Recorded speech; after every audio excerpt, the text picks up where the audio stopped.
Welcome to Ultimate DIY, where you learn to be your own handyman. And today we're going to address some open cap areas for post-tension steel.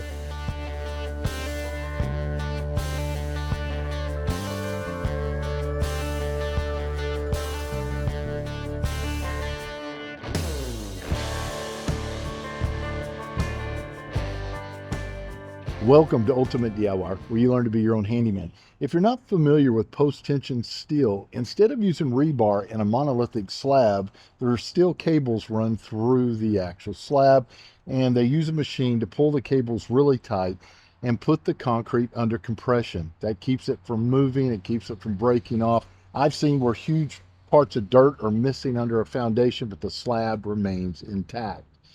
Now, somewhere along the way, somebody's come through here and broke these open and probably retightened the cables.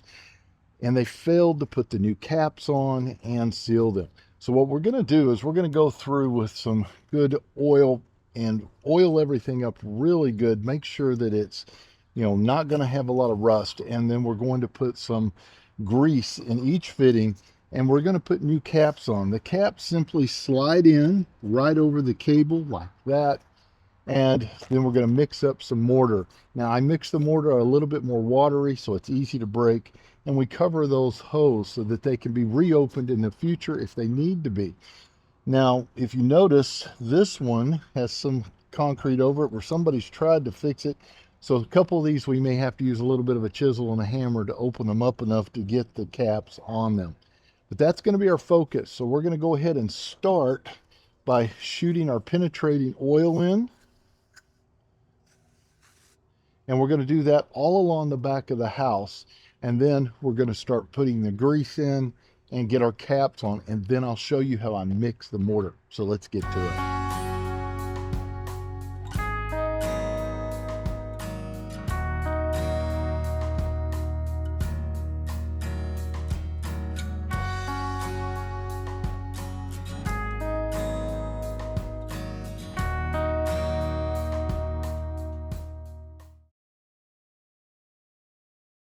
All right, guys, this one's ready to go except for the grease. We're going to go ahead and knock some of this out. Quite a few of those are going to have some of the dirt dug out. And I'll use something like this just to dig out around it. You can use a shovel as well, but this is going to be pretty fast because it's just a small amount of dirt.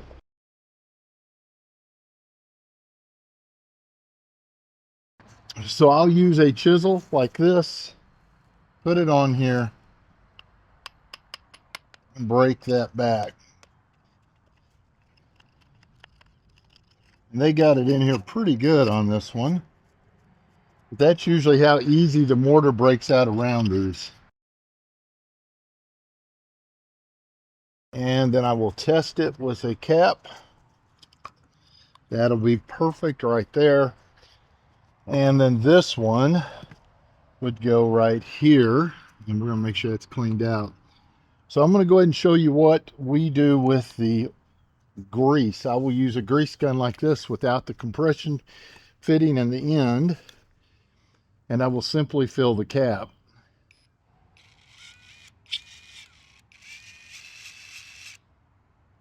About like that right there is plenty. And we're going to stick it on there. Then we're going to do the same thing with this one.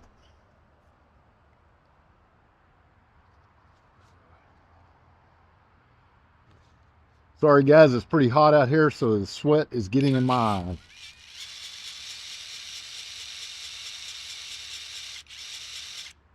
There we go, that one looks pretty good.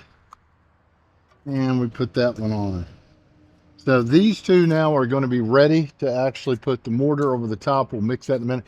I'm going to go ahead and go down, and on the next ones, instead of breaking out, unless there happens to be something to be broke out, we're going to have to dig those. Yep, they do have a little bit of mortar packed around them, so we're going to go ahead and knock that out.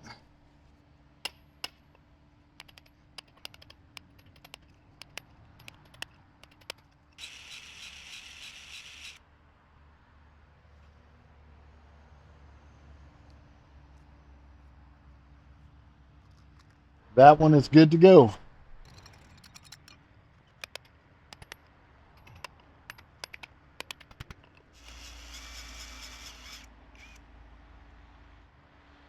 All right, guys, this one was kind of hard to get to because of the concrete slab, but we do have it all dug out now.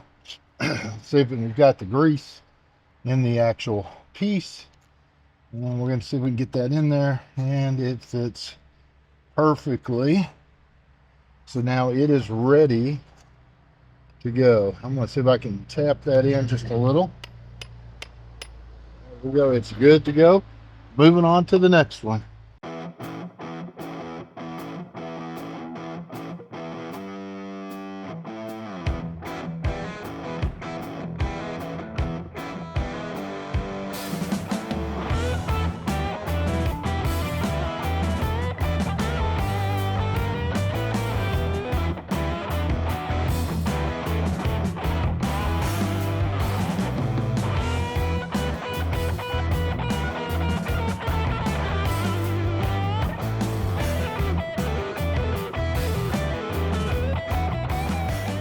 Okay, guys, I want to go and show you what this looks like. These are buried pretty good, so we got to kind of cut everything back like this, and you can see how far under it actually is. Now, some of this is dirt, but some of this is a bit of mortar that they tried to cram in there that did not last. That's why we use the caps.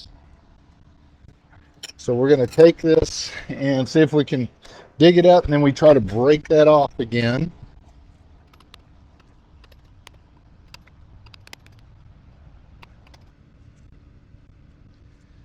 Let's see if a cap is going to fit there. I will tell you, if you're trying to put the caps on around the concrete, you kind of get an idea. You'll go ahead and feel it, because once you get it in, you're going to have a hard time getting it back out if it's over on a concrete slab like what we just did.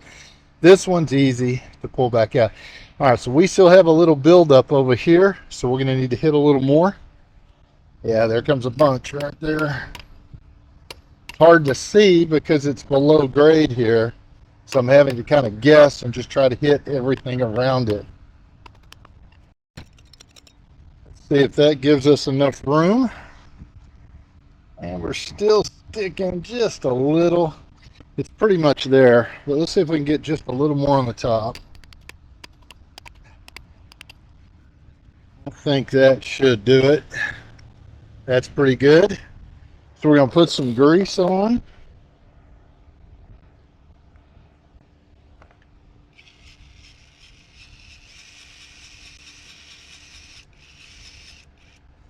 There we go. And I put enough so that it's going to squish it around it, all around the fitting. There we go. That one looks perfect. And then we move to the next one. All right, guys, we have finished all of the sun side. Well, at least we're in some shade. I've done 14 locations on the back. We've got several through here. At least 1, 2, 3, at least 3, 4 of them over here that we need to do. Now, sorry if the sound is messed up. I do have the fan blowing because it's extremely warm. But we're going to go ahead and get this side done. Once we get this done, we'll go ahead and start mixing up some mortar.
It's time to go ahead and mix up the mortar. Now, I'm going to mix it in a bucket because I don't have very many spots. I am going to use some of this mortar to go around and fill in cracks at the actual bricks. But We don't need a huge wheelbarrow, so a bucket will do. I am going to use my regular mixer here, and we're going to use regular type S mortar. Now I'm going to mix this just slightly watery so that it weakens it just a little. I don't want it super strong at each one of those locations, because if you ever have to tighten up those post tension steel cables, you want to be able to pop that loose relatively easily. Now, keep in mind, when you buy this, they're going to have it in just regular color, and they're going to have it in a white. And a matter of fact, it is bright white. So if your mortar in between your bricks looks a little bit more grayish, you're going to go with the regular. If it is very, very bright, then you will go with white. I would suggest getting one of each if you're not sure, and experiment a little bit before you apply this all over your house, especially if you are applying it on brick. The white tends to work just a little better on the concrete. If you're going around a concrete base, it's a little closer sometimes if it's a newer concrete. Make sure your bucket is clean. I've already washed mine out. I have water running. I go ahead and put a little water in the bottom. That will help it not be so clumpy and sticky at the very bottom. We're going to slice it open, and we're going to try not to put too much, because whatever I don't use today is just going to be wasted, and I still have a lot of brick work to do. So we're going to pour a little in.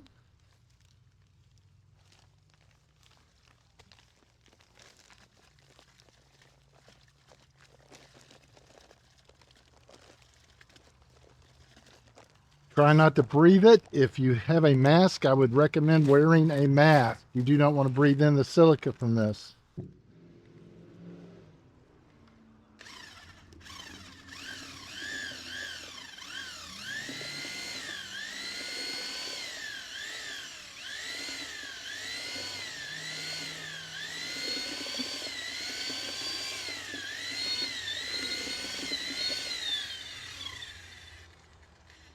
And simply now I just test it to see how it looks. Slides off very easily, but still clumps together. You can also take your hand and see how it clumps. Be sure you wash your hands off, because there's alkaline in this that will eat into your hands. Hey guys, real quick. Are you working on a DIY project? Are you remodeling your kitchen? You're adding drywall. You're trying to install a sink or a toilet. You've got some type of an electrical device you're installing and you have questions. If you've watched my channel for any length of time, you know that I give out a lot of free PDFs to help DIYers figure out their projects. Well, I've decided to carry that a step further. And if you go to the description of this video, you will see that there is a link there that you can follow, and you can get my direct email. And I will do my very best to answer every question as they come in. So send me your questions, send me pictures, send me video. And as an added bonus, not only will I try to answer your questions, if they are really good questions that I think the general DIY population needs to hear, I will try to add those to my weekly DIY answer videos. So I'm going to do a video once a week going through these questions and answer them. So be sure you keep my email so you'll always have a contractor on speed dial. And so guys, now it's just a matter of applying it to the locations.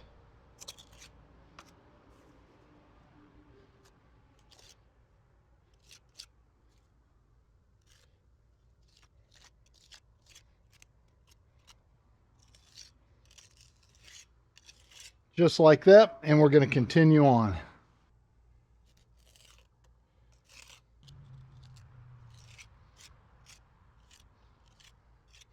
Sometimes the little plastic will try to keep it pushed out, but that is very normal.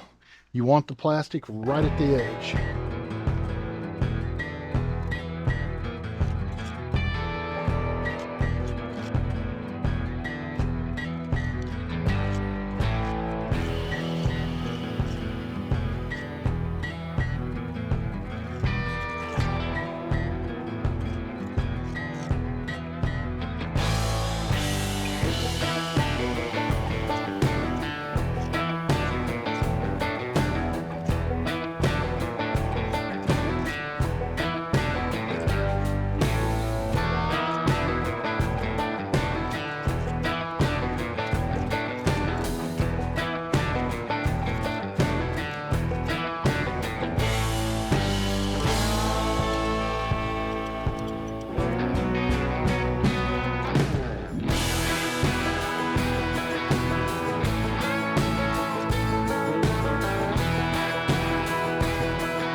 All right, guys, everything is done. All the spots have had time to dry. It's time to come back and go ahead and fill in the holes.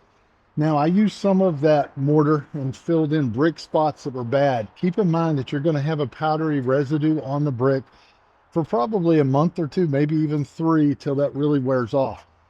If it bothers you, you can come back with a light power washing, and they have a chemical that will remove hazing, and you can put that on as well. Just don't do that for at least the first 30 to 60 days because it can damage the actual mortar. And then when you are doing that, if you're using a power washer, be very gentle. Power washers will not only remove the mortar, but they can damage the brick as well. So you have to be very careful. So guys, I do appreciate you watching. If you're not a subscriber, please hit that subscribe button, ring that little bell notification button. Matter of fact, hit it twice. You'll know about all my upcoming videos as I release them. Give me a like. It really helps the video. And as always, guys, we'll see you on the next one.